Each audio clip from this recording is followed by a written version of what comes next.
அனைவருக்கும் வணக்கம். நானும் டாக்டர் நிஜந்தன் பாண்டியன் சுவாமி கேர்ல இருந்து.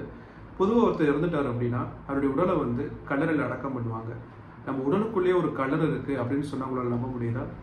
அதை பற்றி அந்த வீடியோ பதிவு நம்ம பார்க்க போகிறோம். த கிரேவ்யார்ட் ஆஃப் ஆர்பிசி ஸ்ப்ளீன், அதாவது சிகப்பு அணுக்களின் கல்லறைன்னு சொல்லப்படுற மண்ணீரல். பொதுவாக எல்லாருமே வந்து என்னோட கல்லறையில் வீக்கம் ஏற்பட்டுச்சு, இல்லை கல்லறையில் கொழுப்பு சேர்ந்துருச்சு அப்படின்னு கல்லறையில் ரொம்ப முக்கியத்துவப்படுத்தி நம்ம பேசுகிறோம். அதே அளவுக்கு முக்கியத்துவம் ஸ்ப்ளீனுக்கும் உண்டு. இந்த ஸ்ப்ளீனுடைய ஃபங்க்ஷன், செயல்பாடுகள் என்ன அப்படி பார்த்துட்டோம்னா, சிகப்பு அணுக்களில் இறந்ததுக்கு அப்புறம், ஆயுட்காலம் முடிஞ்சதுக்கு அப்புறம் அதை வடிகட்டுறதுக்கு ஒரு முக்கிய பங்கு வகிக்குது. நம்மளோட உடம்புல இருக்க நச்சுக்களை வெளியேற்றதுக்கும் இதோடைய பங்கு ரொம்ப அதிகமானது. அதுக்கப்புறம் வெள்ளை அணுக்களை உற்பத்தி செய்யறதுக்கும் இதோடைய உதவி ரொம்ப அதிகமாகவே இருக்கு. இதுல வந்து ஸ்ப்ளீன்ல ஏதாவது ஒரு தொந்தரவுகள் ஏற்பட்டுச்சு அப்படின்னா அது ஸ்ப்ளீனோமெகலி ஆகும். அதாவது ஸ்ப்ளீன், அந்த மண்ணீரலுடைய வீக்கம் ஏற்படும். பொதுவாக ஸ்ப்ளீன் வந்து ஒரு 11 இருந்து ஒரு 12 சென்டிமீட்டர் அளவுக்கு இருக்கும். ஆனா இந்த மாதிரி தொந்தரவுகள்ல வீக்கம் ஏற்பட்டுச்சு அப்படின்னா 20 சென்டிமீட்டர் வரைக்கும் இதோடைய அளவு வந்து பெருகக்கூடும். இது எதனால வீக்கம் அடையுது அப்படின்னு பார்த்துட்டோம்னா, லிவர்ல, அதாவது கல்லீரல் ஏதாவது தொந்தரவுகள் ஏற்பட்டுச்சு, சிரோசிஸ் மாதிரி தொந்தரவுகள் வருது, இல்லை கல்லீரல்ல வீக்கம் ஏற்படுது அப்படின்னா அதன் மூலியமா இதுக்கு செல்லப்படுற அந்த ரத்த குழாயில அடைப்பு ஏற்பட்டுச்சு, இல்லை அழுத்தம் ஏற்பட்டுச்சு அப்படின்னா இந்த ஸ்ப்ளீன்ல வந்து வீக்கம் ஏற்படும்.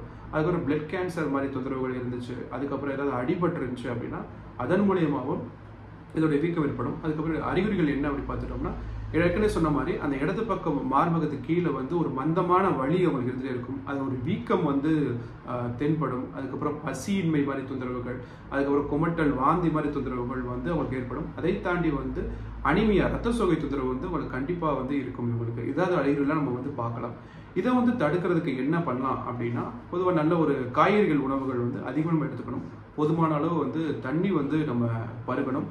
உடற்பயிற்சி மிகவும் அவசியம். கல்லீரலில் வந்து பாதிப்புலாம் பார்த்துக்கணும். அதுக்கு வந்து சிகரெட், மது போன்ற பழக்கங்களை வந்து நம்ம தவிர்க்கணும். இந்த மாதிரி தொந்தரவுகள் வந்து ஹோமியோபதி மருத்துவமுறை மூலமா எளிமையான முறையில் நம்மளால சரி பண்ண முடியும். இப்போதைக்கு தற்காலிகமாக ஏதாவது மருந்து எடுத்துக்கலாம் அப்படின்னா சைனான்னு சொல்லப்படுற சின்கோனா ஆஃபிஷனாலிஸ் 30 3 வேளையும் 4 உடைகள் சாப்பிட்றதுக்கு முன்னாடி தொடர்ந்து எடுத்துக்கிட்டே வாங்க. முக்கியமாக மருத்துவரின் பரிந்துரைக்கு ஏற்ற மாதிரி எடுக்கிறது ரொம்ப சிறந்தது. இந்த தொந்தரவுகளுக்கு வந்து இந்த வீடியோ பதிவு நீங்கள் பார்க்குறீங்க. நெக்ஸ்ட் ஒரு வீடியோ பதிவில் வேறு ஏதாவது தொந்தரவுகளை பற்றி நம்ம தொடர்ந்து பார்ப்போம். உங்களுக்கு ஏதாவது சந்தேகம் இருந்துச்சு அப்படின்னா கமெண்ட் செக்ஷனில் கேளுங்க, இல்லை எங்களை தொடர்பு கொண்டு கேளுங்க. நன்றி.